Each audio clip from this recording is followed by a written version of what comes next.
Olá, pessoal, Rock Cabeça na área, hoje com uma banda internacional que está vindo aqui para Belo Horizonte, Brasil. Estou falando aqui do Love So Deep. Isso mesmo, uma banda lá de Seattle que está vindo ao Brasil numa tour pela primeira vez. E para falar em nome da banda, que na verdade é um quarteto, estou aqui com Dylan DePaul, que é o baterista e o porta-voz da banda. Dylan, welcome to Rock Cabeça. Nice to meet you. Great to meet you. Thanks for having me. So, first time in Brazil, first tour here in the country. What do you expect about the crowd, the people, the food, the culture? What are your expectations?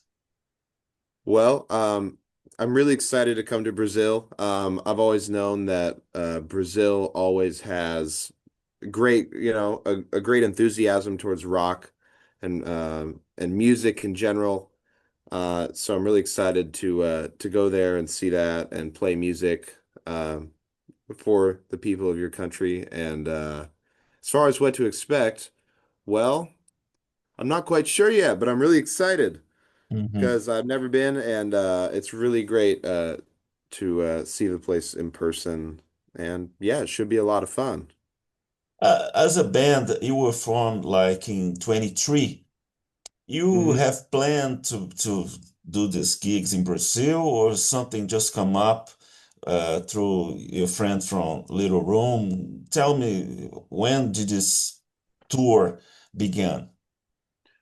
so The idea. basically, so basically, we played with Little Room Hmm. in Tacoma, See. Tacoma, Washington here.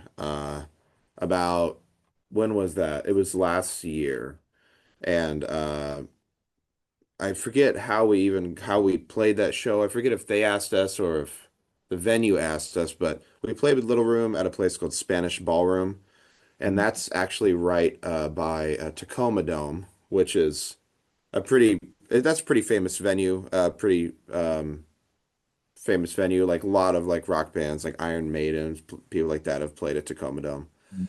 Uh, but yeah, there we met Little Room, and we ended up hanging out like the whole night with them, and I just got to talk to Anna, and she was like, "Oh yeah, if you ever want to come down, please." I'm like, "Okay, I'll reach out to you," and I did, and this is what's happened. So it's going to be a lot of fun. So among the dates, you have a festival, Luna Wave Festival.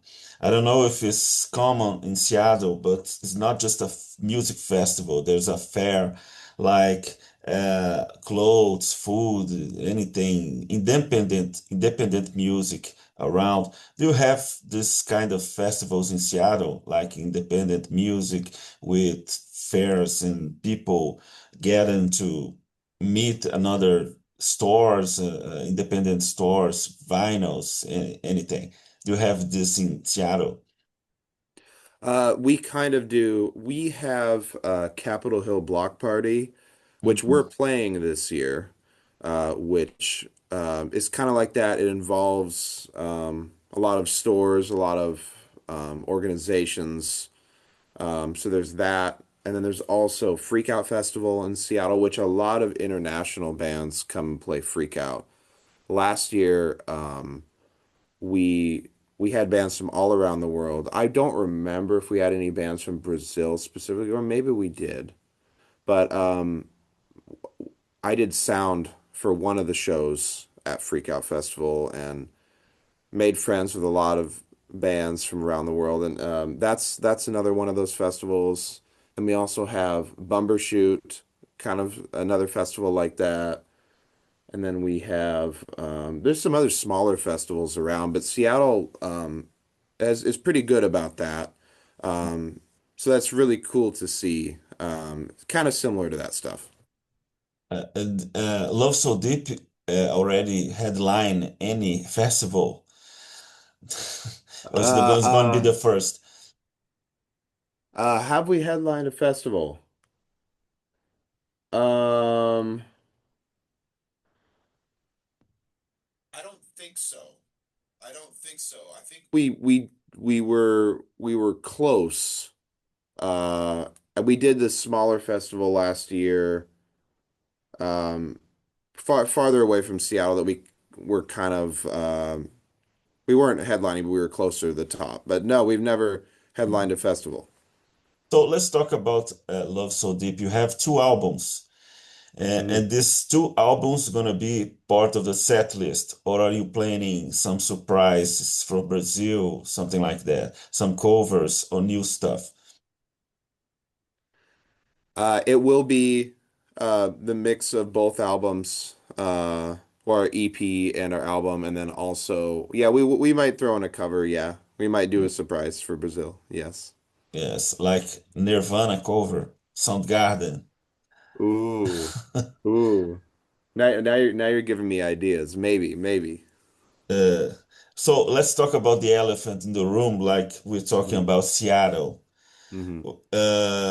You said you have met Dave Grohl. It was you in the Instagram. Yeah, yeah, you have, yeah. Can you tell us how was this meeting? Anything? Because it must be common to see those guys in Seattle. Well, I'll say I met him once at a Paul McCartney concert, and when Mm, Paul McCartney played here, about this is back in like 2014 maybe, mhm, and he played at the baseball stadium here, and he was walking past me, and I'm like, oh, there's no way. mhm, And I'm like, "Hey, Dave." Oh, he's like, "Hey, how you doing?" And I'm like, "Oh, good, good." And that's the farthest I got with him. He was with his daughter at the time.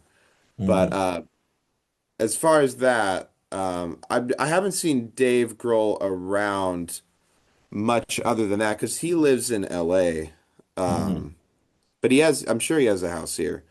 But as far as other musicians, like from Soundgarden, they live here, and I have got to spend time with some of those people, like in length, and they're mhm, very very nice people, especially like Kim Thale from Soundgarden. I got to spend a lot of time with him. I had dinner with him. Very very very great person. mhm, As far as like seeing those musicians around the city, you sometimes do, you sometimes don't. It's kind of it just depends, really. Like a lot of them are just like to a lot of them are very are in the quieter stage of their life at this point. mhm, So some of them do come around, it's hit mhm. or miss. So I don't know how old were you in the band when the grunge movement exploded? But still in the cities is still pretty strong. The Seattle scene, the kind of alternative rock they did and influenced it, you as well, Love So Deep. How is the feeling in the scene today in Seattle? Is still a very grunge scene or this just goes away? Um, so in terms of the grunge scene, like I wasn't born yet during that Mm, time. My parents were really around all that stuff. But in terms of like the grunge scene nowadays, I wouldn't say it's a grunge scene anymore, but I will say that the music scene is doing very well right now. Um, Compared to like let's say like 5, 10 years ago, I feel like it's really good right now. I think that especially like after COVID, people were like they really want to get back at it. Uh, and it's really nice to see, really. Uh, But yeah, I mean, it's there's pretty much every day there's a show. I mean, it's really cool to see. Also, the DIY house show scene, like in backyards and in basements that people do, mhm, um, are really amazing. My house is a house show venue. We do shows at our house, and we've been doing them for a few years or 2 or 3 years, and we love bringing the community together because all of these underground shows are really the backbone of the community, and that's what's really makes Seattle special is that is a really great scene. So it's doing pretty well, I think, for what it is. Like when I travel to other cities in the US, it makes me really thankful for the music scene that Seattle has. Mhm. So, and I never really realized it until recently, actually. Yes, in the site or in the Instagram bio, you said a band for Seattle and the rest of the universe. It Hmm. is just like in the name of the band is so creative, love so deep. Tell us about people who didn't listen you yet. What is the message the band is trying to pull out? What's the message? It's love, it's a peace. What did you sing about? What Love So Deep is all about? Well, I would say, like when you say like a band, for the universe, a band for anyone. That's kind of what we are, and we always like to spread, love. But I think, our main thing is like just basically trying to blend the old and new together, um, and not do it too crazy. It's just the funny thing is when we got together, we were just like, well, we need a name for the band because we're playing a show in 1 week. Mhm. And our singer Patrick was like, here's 3 names. And one of Mm, them was Love So Deep. And I'm like, I think that's the name. And mhm, we're like, great. So actually, it was a great name to pick out right away. It's also short for LSD, mm, which which which around Seattle when we started, we put posters that said free LSD and mhm. put them around town with a QR code on it. Great marketing.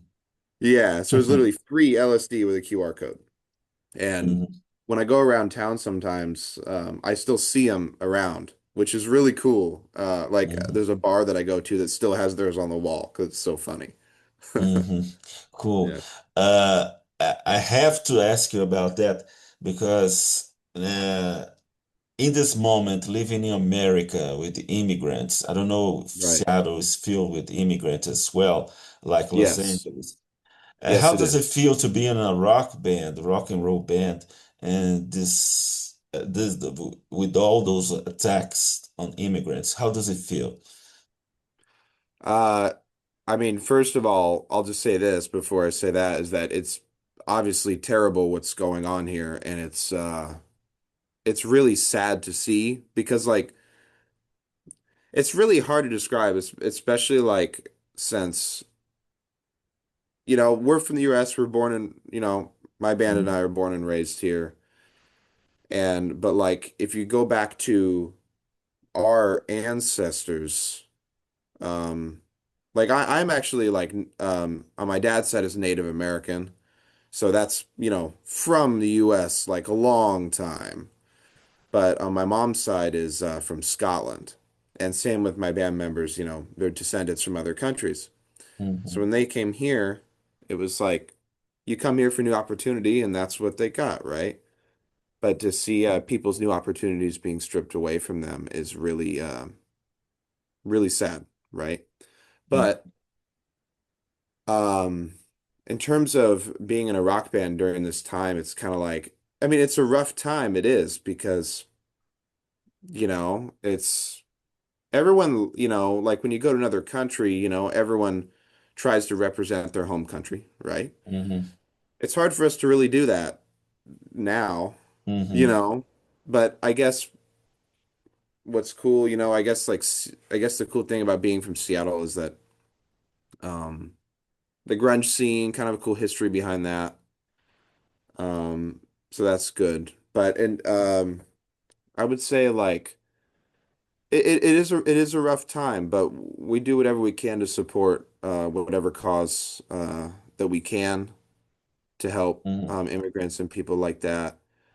Um yeah, that's kind of it. It's just, it's a rough time here. I'm not gonna lie. It really Hmm. is. I'm sure you see it on the news. Yes, I'm seeing. It's rough. But Yes. yeah. Dylan, as an independent band, I ask sometimes, how does it feel to manage a tour in Brazil without money? Let's say it, without money, without sponsors. How does it feel for you? It's all for the love of the music. What do? You expect to sleep on someone's bed that you don't know yet? How does it feel to the logistics of a tour in Brazil like that? Well, uh, I will say yes, it costs a lot of money. I mean, getting over there is a Mm. lot of money, like Yes. ridiculous. Because I mean, we literally are flying from Seattle to Ontario, California, and then from Ontario, California to Dallas, then from Dallas to Sao Paulo. Uh, and it's quite the adventure. And yeah, it's definitely a lot of money. But we're doing it because we want to, you know, where where we want to spread music around the world. That's literally what we're doing it for. I mean, we're not doing it for the money. So, I mean, it's just more so of just spreading music. And if we can represent Seattle, wherever we go, that's great. But it's definitely difficult being independent.